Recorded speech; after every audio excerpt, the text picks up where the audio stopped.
नमस्कार, जय हिंद साथियों।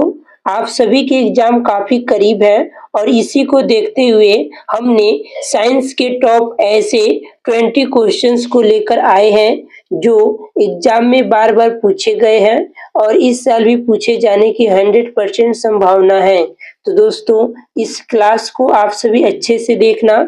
यह साइंस के मोस्ट इम्पोर्टेंट प्रश्न है जो प्रत्येक साल एग्जाम में पूछे जाते हैं। आपका पहला ही सवाल है, विद्युत शक्ति का एसआई मात्रक क्या है? तो विद्युत शक्ति का एसआई मात्रक होता है वाट। ऑप्शन नंबर डी सही जवाब है। दोस्तों, यदि आप लोगों के पास शक्ति हो जाएगा तो आप लोग किसी का भी वाट लगा सकते हो। याद रख लीजिएगा ट्रिक से। ऑप्शन नंबर डी सही जवाब है। चलिए आगे बढ़ेंगे। लैक्टिक अम्ल किस में पाया जाता है? तो लैक्टिक अम्ल जो है यह पाया जाता है दही में। ऑप्शन नंबर ए दही सही जवाब है। चलिए आपका अगला सवाल है, न्यूट्रॉन पर कौन सा आवेश होता है? तो दोस्तों, न्यूट्रॉन पर जो है कोई आवेश नहीं होता है। ऑप्शन नंबर सी सही जवाब है। इंपॉर्टेंट प्रश्न है, न्यूट्रॉन पर कोई भी आवेश नहीं होता है।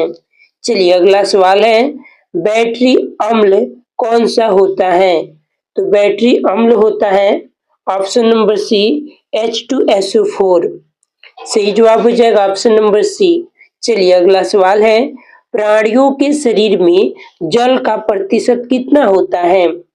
आप लोग जानते हैं प्राणियों के शरीर में जल का प्रतिशत 70% होता है। ऑप्शन नंबर डी सही जवाब है। दोस्तों आगे बढ़ेंगे, लेंस में फोकस की संख्या कितनी होती है? तो आप सभी को मालूम है लेंस में फोकस की संख्या 2 होती है। Option number B correct answer है। दोस्तों, आप सभी के एग्जाम में यह प्रश्न बार बार पूछे गए हैं कि निम्न में से कौन सी अधातु है।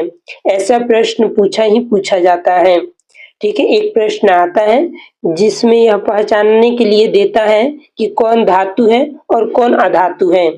तो दोस्तों, निम्न में से कौन सा अधातु है? तो हीरा जो है अधातु है, बाकी सोना, चांदी, तांबा यह सभी धातु है, यानी कि ऑप्शन नंबर डी सही जवाब है। चलिए आगे बढ़ेंगे। अम्ल क्षार को परीक्षण में किसका प्रयोग किया जाता है?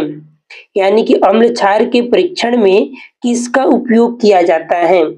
तो दोस्तों सही जवाब हो जाएगा ऑप्शन नंबर सी लिटमस का। लिटमस के माध्यम से जो है हम अम्ल और क्षार का पहचान कर पाते हैं।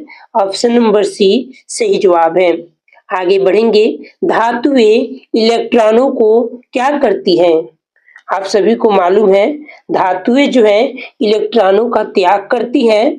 ऑप्शन नंबर बी सही जवाब है। आगे बढ़ेंगे, एलपीजी का मुख्य अवयव क्या है? तो एलपीजी का मुख्य अवयव होता है ब्यूटेन। ऑप्शन नंबर सी सही जवाब है।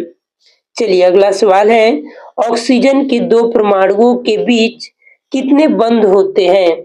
तो ऑक्सीजन के 2 परमाणुओं के बीच कुल 3 बंध होते हैं। ऑप्शन नंबर सी सही जवाब है। चलिए आगे बढ़ेंगे, फल पकाने में किसका उपयोग होता है?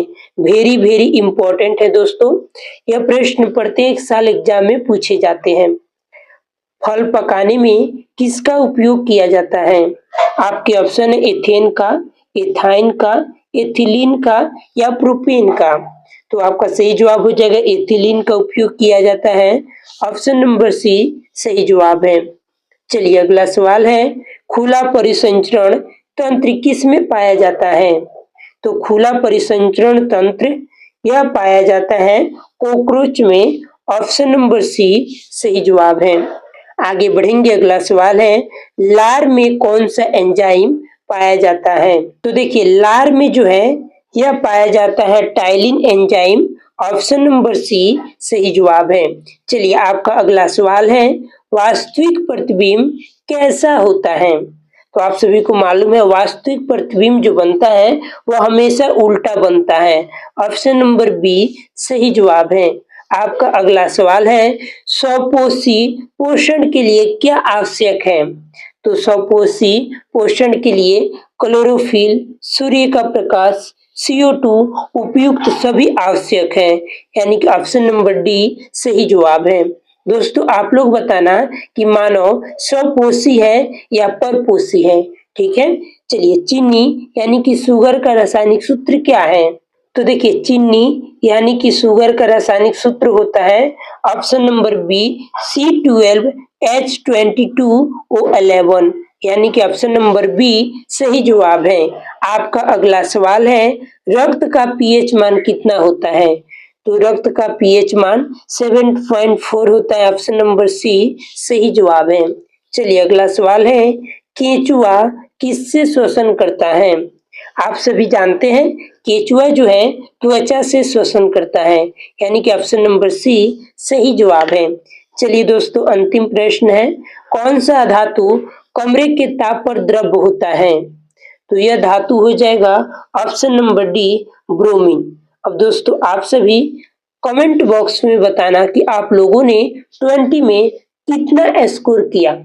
और दोस्तों जाते जाते वीडियो को लाइक और चैनल को सब्सक्राइब कर लेना। रोजाना ऐसे ही इम्पोर्टेंट क्वेश्चंस लेकर आता रहूंगा।